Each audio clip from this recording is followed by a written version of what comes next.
Hey gamers, today we're going to look at treasure trolls. Let's check it out.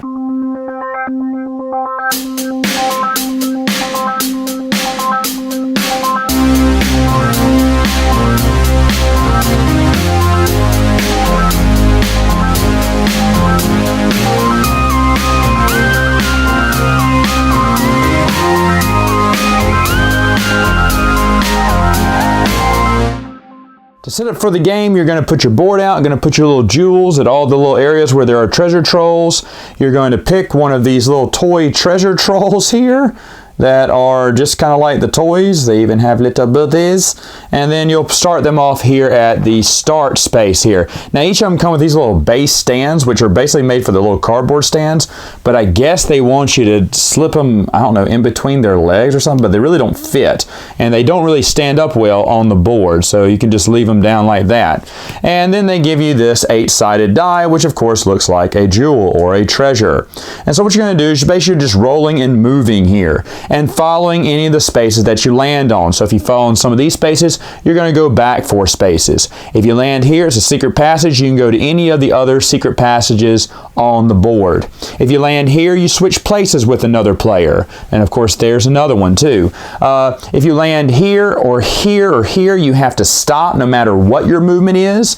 To cross the river, you have to roll a 1, 2, 3, or 4 on the die. If you don't, you'll just stay there until you can cross over and just hop over. And over here, to jump over the tree clump here, which they made a space for it, but no treasure troll can land on that space. So I don't know why they made a space for it. But anyway, if you roll a 5 through 8, you can jump over and then stay here. And then you'll stop, and it says then go through the rest of your turn after that. But you have to stop and jump and stop just one space no matter what you rolled, 4, 5, or 6. Here, when you cross the river, you just keep going 1, 2, 3, 4.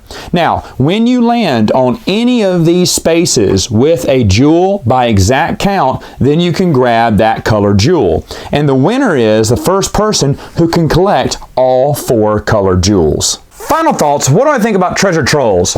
Well, the board game pieces are nice, right? The little jewels are the little costume jewelry. In fact, they still have the little hole right through the middle where you can put them on a necklace. I think they just grabbed them from cheap costume jewelry, but still, that's nice. The 8-sided die is something new. You don't see that much in vintage games, but they did that to make it look like its own little diamond or ruby.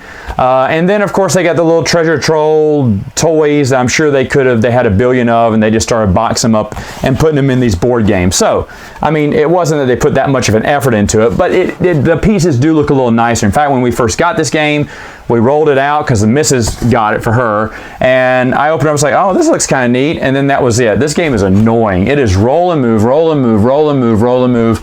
Annoying, annoying, annoying. It takes forever though. The game goes on and on again because you keep passing by the place where the jewel is, and you really need that jewel, and you're just never going to get it. So basic roll and move game, a lot of pretty pieces, definitely not worth your time. All right, gamers, that's all the time I want to spend talking about this. So until next time, game on.